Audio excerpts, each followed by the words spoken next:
sides. Good evening. This is News at 7 on Western Spring Television. My name is Olufemi Alagbe. The lawmakers elected under the People's Democratic Party (PDP) at the Osun State House of Assembly have dumped the party for the Accord Party.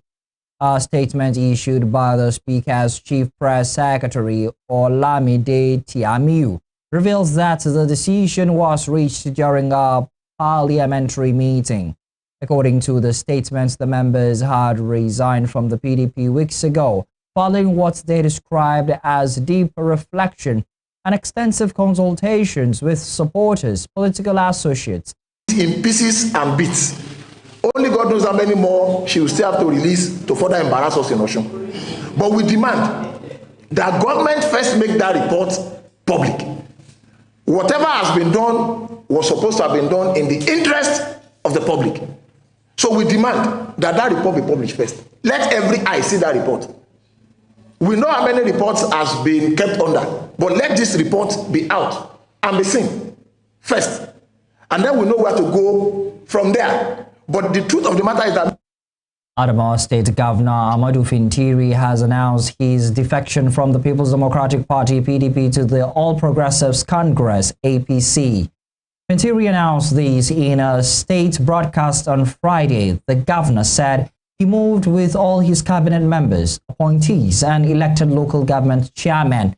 He said his decision was made in the interest of the people of Adamawa State and national unity, emphasizing the need for stronger alignment with the federal government to advance development priorities.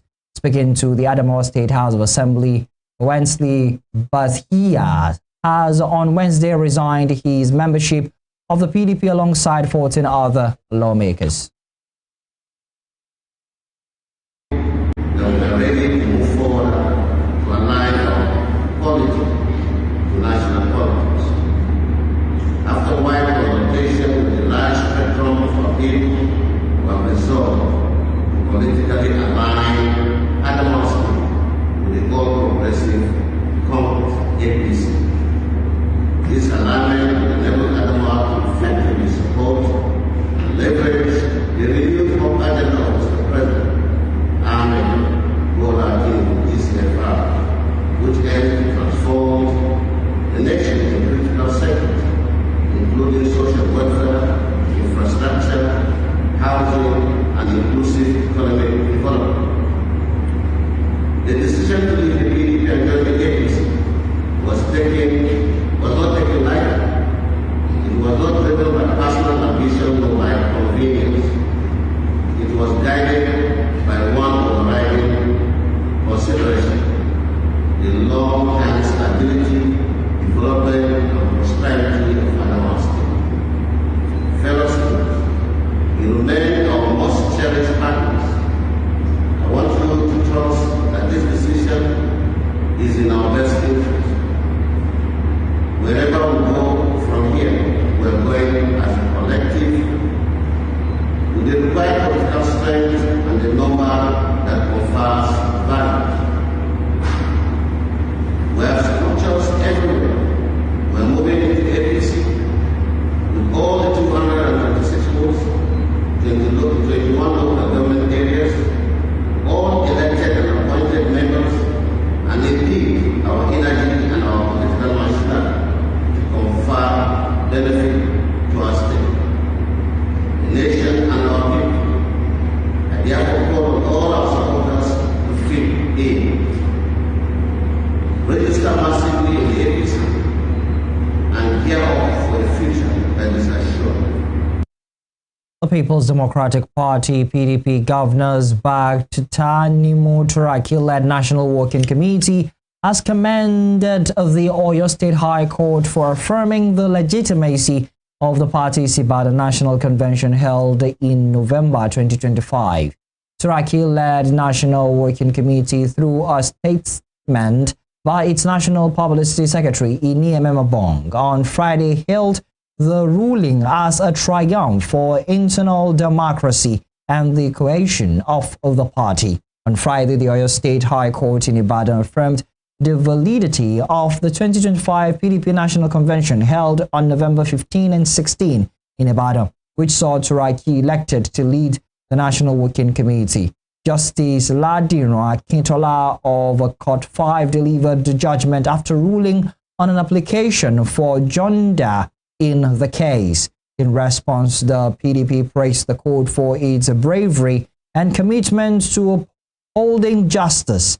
On January 30, a Federal High Court in Ibadan annulled the PDP National Convention held on November 15, 2025 in Ibadan, Osun State, and directed Turaki and others to stop presenting themselves as national officers of the party. The Economic and Financial Crimes Commission (EFCC) has rearranged a former Attorney General of the Federation, Abubakar Malami, his wife, Asabe Bashir, and son, Abdulaziz, on money laundering offenses. They were rearranged before Justice Joyce Abdul Malik of the Federal High Court in Abuja, following the reassignment of the case to the neutral judge. Upon resumed hearing, EFCC's lawyer Jibrin Okutape informed the court that the matter was scheduled for defendant's rearrangement.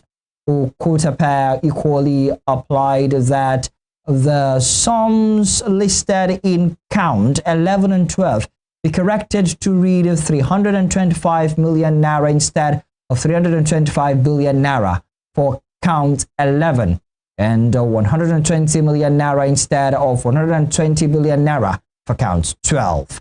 When it was not opposed by the defense lawyer Joseph Dodu, Justice Abdul Malik granted the oral application by Okutape. The defendants, however, pleaded not guilty to the 16 counts preferred against them by the anti-graft agency bordering on money laundering. Justice Obiora Aguatu had on February 12 withdrew from the case shortly after the civil case filed by the EFCC was brought to him. Justice Chizoba Orji of the High Court of the Federal Capital Territory has granted bail at 10 million naira each to Mike Ozekome and his co-defendant shortly after their arraignment on a 12-count criminal charge brought against them by the Office of the Attorney General of the Federation. Ozekome and his co-defendant Ponfa Usaini pleaded not guilty to the charge in which they are, among others, accused of forging documents, including an international passport and an irrevocable power of attorney to lay claim to a property in London, allegedly procured unlawfully by the late General Jeremiah Usaini.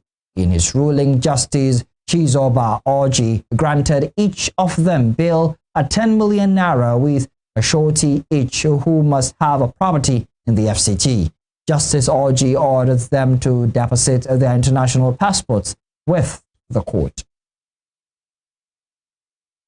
Away from judicial matters, the Nigeria Police Force Ondo State Command says it arrested 286 suspects for various criminal offenses across the state between January till date. The command also disclosed that 75 exhibits were recovered from the suspects within the period under review. The suspects were allegedly involved in crimes including kidnapping, murder, armed robbery, rape, cultism, and unlawful possession of firearms. The State Commissioner of Police, Adebo Wale Lawal, disclosed these on Friday as the command's headquarters in Akure, the state's capital. According to the police boss, the arrests were achieved through intelligence-led operations, sustained patrols, coordinated tactical deployments, and strong community collaborations across the state. Staying with security, operatives of the Department of State Services, DSS, have arrested a suspect linked to the attack on a church in Kogi State. The suspect, identified as one Shafiu Usman, is said to have been the mastermind of the 2025 deadly assault on the First Equa Church in Ayetoro, Kiri, Kaba, Bunu local government area of the North Central State. Gunmen suspected to be terrorists had on December 14, 2025, stormed the First Evangelical Church Winning All, Ekwa, during a worship service, firing indiscriminately to cause panic among congregants. The arrest comes a few days after the Secret Service announced the arrest of a high-profile commander of the Islamic State West Africa Province, ISWAP, linked to the June 5, 2022 attack on St. Francis Catholic Church in Owo, Osun State. The Plateau State government has held an emergency security council meeting following a spate of insecurity incidents that heightened tensions in Jos, the state capital, and parts of the state. The meeting was chaired by Governor Caleb Muftuang and attended by the Deputy Governor, senior government officials, and heads of security agencies in the state.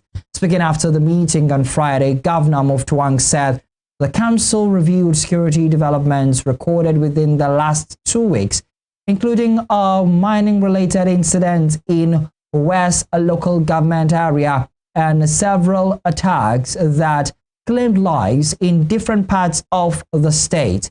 He expressed the government's condolences to the families of the victims, describing many of the deaths as avoidable. Governor Muftuang condemned attacks on travelers and communities, stressing that the government would not tolerate unlawful actions. Christian leaders from the 19 northern states and the Federal Capital Territory have formally adopted a new identity, unveiling the Forum of Northern Christians. The FNC is also known as the Northern Christian Association, in a move aimed at clarifying its mandate while maintaining loyalty to the national Christian body. The decision was reached in Kaduna during a stakeholders meeting of chairmen from the northern states and the FCT, alongside their secretaries and the representatives of youth and women wings. The gathering also marked the first anniversary in office of the Northern Chairman, Reverend Joseph Hayab, previously referred to as Northern Can. The leaders said the description often created a misunderstanding about its relationship with the national structure of the Christian Association of Nigeria. Addressing journalists after the meeting, Hayab explains that the change represents a return to history rather than a breakaway. Tension over the Continuous Electoral Act 2026 spilled into the streets of the Federal Capital Territory on Friday as scores of demonstrators staged a peaceful solidarity march in support of the Independent National Electoral Commission (INEC), warning against attempts to distract the commission ahead of the 2027 general elections. The protesters, under the aids of the Arewa Grassroots Leaders Assembly, marched from the National Assembly complex to INEC headquarters in Abuja, waving placards bearing inscriptions such as "Chairman, stay the course," and "We support free, fair, and peaceful elections." The rally comes barely 24 hours after the Senate rejected calls for a fresh amendment to the Electoral Act 2026, following mounting pressure from opposition heavyweights, including former Vice President Atiku Abubakar, former Anambra State Governor Peter Obi, and former Rivers State Governor Rotimi Amechi, who demanded an immediate review of the law, describing it as anti-democratic and skewed ahead of 2027. The Senate, however, dismissed the agitation and advised the opposition figures to channel their grievances through the legislative process at the National Assembly. Still to come, youths from 8 local government areas of southern Kaduna dissociate themselves from